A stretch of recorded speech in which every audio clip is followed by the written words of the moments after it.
What is up, guys? Snaggle J here, and I've got some brand new content coming at you guys. Yes, I know. The world is coming to an end.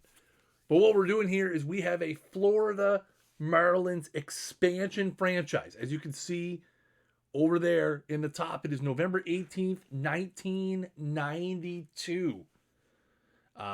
We are starting out with the Florida Marlins brand new expansion team, completely blank, no players. If you want to do this in the game, the best way to do it is to start in the 1992 season and then start unemployed, simulate through the season, and then you can put yourself, you can apply for the job of GM and manager of the Florida Marlins, which is exactly what I've done. We're going to go through. We're going to start out in 1992. We're going to roll on through. We're going to see how we make out. Wilson Marquez, our owner, has some pretty not too bad goals for us to achieve. The number one goal, don't suck completely. It's a motto of mine in life. We'll see how it works out. They also want us to upgrade at third base, which, considering that we currently have 0 players on the roster, would any third baseman be considered an upgrade? we'll see. Find a top 14 prospect, hopefully. Build a top 6 minor league system, hopefully. Keep building your team in order to reach the playoffs the next 3 seasons. Now, you remember in real life, the Marlins won the World Series in their 5th season. They want us to make the playoffs within 3 years. Free agency is open, but, I mean, you know, we don't have a whole lot of money to spend. One thing I did want to do is I want to turn the trade difficulty up to hard. Got to play with the trade difficulty on hard. We can't be fleecing people. We're going to have to earn it. We do take a look at the offseason. So there's some big names in free agency. Ryne Sandberg, Tony Phillips. The other thing I need to do before I forget is I want to change this to 2080 for the overalls.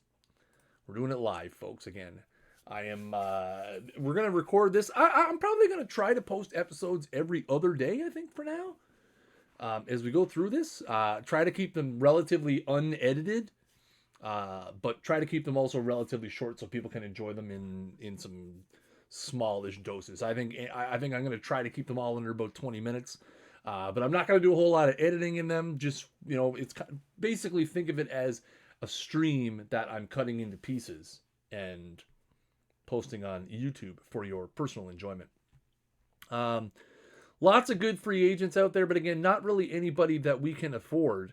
There are some good prospects down here. We got Antonio Osuna. Maybe we could pick him up. See, was he going to be on the cheap? He's got some good peripherals.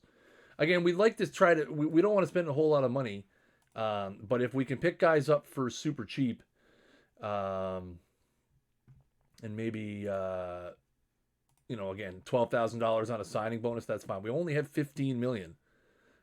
So again, we have to be very careful. Obviously, we're not going to go out and sign somebody like Ryne Sandberg, who is out here looking for $38.5 million over 7 years, and he's already 33. What? No. Ozzie Smith, though, 37. Signability, extremely hard. This is Rob Kell, another reliever that we could probably pick up. Another guy that we can ask for a response, submit offers, see if we can pick up a couple of relievers, a couple of high potential guys. Henry Gomez is another one. We got any position players? Ismael Valdez. Oh, baby. Is he going to want a big league sort of deal? Oh, he just wants a minor league contract? Heck, we'll give him $10K. We'll give him $10K. Just for fun. Again, we will probably, once the expansion draft is over, we might come back and look to see if there's some cheap veteran guys that we might want to consider picking up. Obviously, there's not going to be a whole lot of them left. Tony Gwynn is in there. Man, Tony Gwynn looking not the greatest. What did he do in 92? Not a great year. 279. Maybe Tony Gwynn's the kind of guy that we want to pick up. Maybe he could be the face of our. We'll change his name from Mr. Padre to Mr. Marlin. Maybe. All right, let's go through. So the expansion draft is after the first year player draft. Let's go to our mail here. Let's delete all for now. You can see the Braves won the 1992 World Series. They came back from down 3-2 to win the World Series over the Jays. Obviously, we know it ended the other way in real life. So Kel and Osuna have both signed, which is good. That'll help us out. Again, starting out with a couple of reliever arms in our franchise. They're down in the Gulf Coast League Marlins. We'll keep them down there for now. So we got a couple of young players to start off. That's not the end of the world. That's good. Ismael Valdez signed, so we got our first starting pitcher as we go through into December now.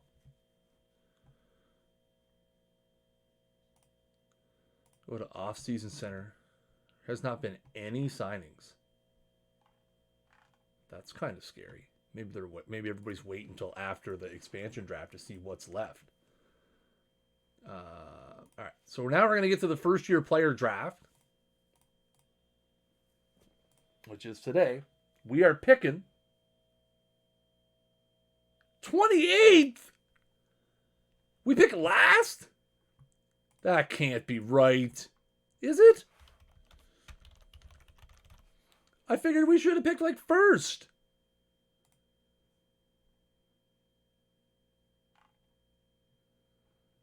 Where did Florida pick in real life? Oh, they picked last in real life. What? Man, those are some absolutely horrendous draft rules. How did we end up last? Ugh.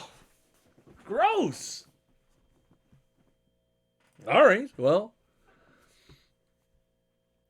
Guess we're stuck. Pittsburgh, first overall, takes Scott Rowland.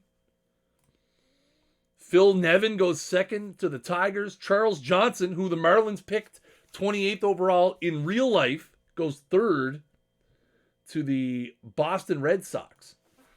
The Giants take Derek Lee at 4. The White Sox take Steve Klein, number 5. Jermaine Dye goes 6th to the Royals, which, if I'm not mistaken, is who they picked in real life. Oh, the order was different, and they did not. They picked Michael Tucker. The California Angels take Billy Wagner. 6th. Right? We're 7th now? Oh, current pick is 8. Okay. Jeffrey Hammonds goes to the Phillies. The Mets take Preston Wilson. The Brewers take Bill Miller. The Dodgers take Julio Zelada.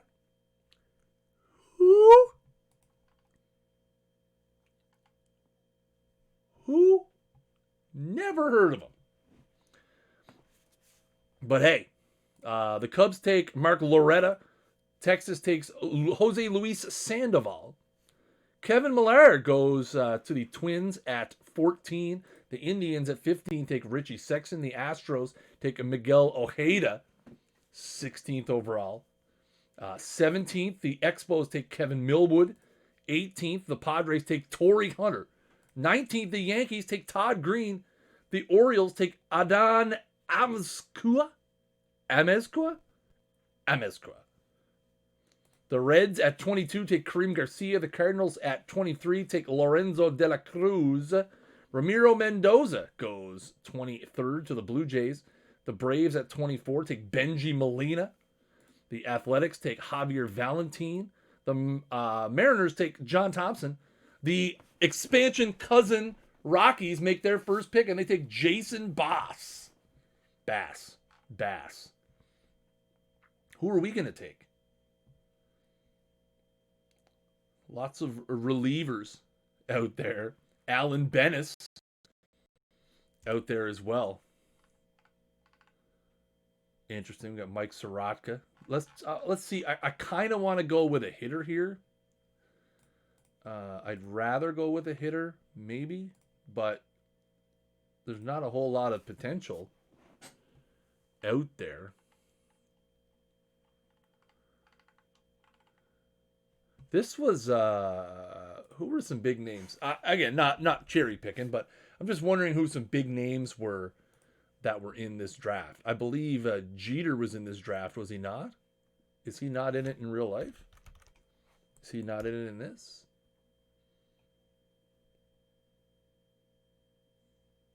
He's already with an organization? Oh, he's already with the Yankees. Oh, that's 1990. Wait, am I in the wrong year? I am in the wrong year. That's why. Oh, yeah, because technically, Florida picked the draft was in June, right? And Florida picked in that. And that's where they got Charles Johnson. And then they ended up picking second last in the in this draft as well. Interesting. All right, so there you go. A little bit of history there. Let's see what we can find here. Again, there's not a whole lot out there for hitting. I mean, we got George Arias, 17-year-old Nate Dishington. What a great name. Mostly a defensive-oriented catcher. Bobby. Let's see who our scouting director. Who is our scouting director? I suppose I probably should have looked at that. Vince Lee. Oh, we have an assistant GM position open? Oh, well, let's go sign somebody there first. Like somebody with a good reputation, I guess. Preferred occupation. General manager? Assistant general manager? Ed Halicki, who's on my perfect team currently. Feel like he's the guy. Just because we're throwing him an offer. All right, back to the draft. Focus, Chris. Focus. This is how you end up with 45-minute YouTube videos, by not focusing. So our scouting director recommends Michael Tucker. Second baseman, very easy signing. Is he any good? He's not too bad. Good hit for a little bit of power, a little bit of discipline, a little bit of speed. Defense isn't terrible. I don't hate that pick. I don't hate it. Chris Powell? No. Sal Fasano? Will he end up with the A-grade mustache is the question. Lots of catchers.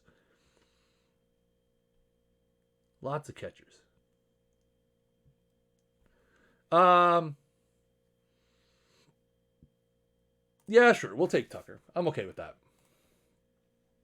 And then we're into the second round. So let's go now. We're back on the clock again at the at the bottom of the second round. We'll see who our scouting director recommends. Jay Canizaro. He is a second baseman again. We got any potential? A lot of relievers. We got Alan Dennis in there. Tall guy, good stuff. He could work out. I don't hate that idea. There's Soraka, who is interesting. We've got Supan. Oh, Supan might be a good pick too, because the control has higher potential. He's only 17. Yeah, that's what we're doing. We're gonna draft a for the future starting pitcher. Again, we'll see who our scouting director recommends. Chris Prieto, center fielder from college. Good speed, wheels guy. Sure. This is a very thin draft. I mean, again, in terms of name recognition, historical value, the 1993 draft, 92, late 92, early 93, whenever it actually happened in real life, doesn't really go down as historically an amazingly crazy draft. Edwin Hurtado might be a better pick than this Chris Roberts. I'm willing to trust the scouting director at this point. Steve Daly, right fielder. Power. Need those power guys. All right, we could probably finish with the auto draft now. Just to move things along. Again, it's early. We're filling out a lot of our lower guys here. So we look at our negotiate with draftees. There's our top guys. So again, we're gonna save some money as well, just by meeting the demands of some of these guys. They want Supan wants a little higher. Extremely hard. We'll meet his demand because we're saving the money on the top guy. Our slot for first round pick was $373,000, and he only wants $60K. And again, we're saving a lot of money on the lower down guys as well. That's a $60K plus savings. This is a $55K savings.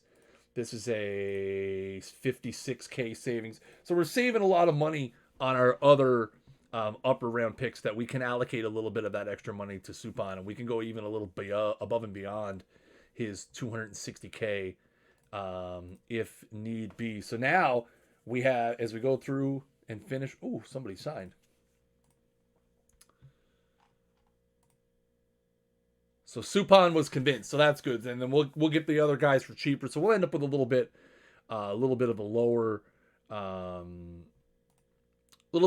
spending on that, which is good, which will free up some money after the expansion draft to hopefully pick up a couple of veterans from free agency, because free agency moving very, very slow at the moment. Again, probably because a lot of teams are waiting to lose someone or give up some guys in the expansion draft, hopefully freeing up some roster space and some salary space. So that's going to do it for episode number 1 as we get through the first part of our Marlins expansion franchise. Get through the draft. Part 2, we're going to do the expansion draft, and we're going to build our first roster, our first year squad, filling out through the expansion draft. Guys, if you like the video, make sure you guys hit the thumbs up. Also, make sure you subscribe to the channel down below. Hit that subscribe button. Hit it as hard as you can. Take out your frustration on the subscribe button and the like button. And if you have any questions or comments, make sure you leave them down below. And until next time, peace.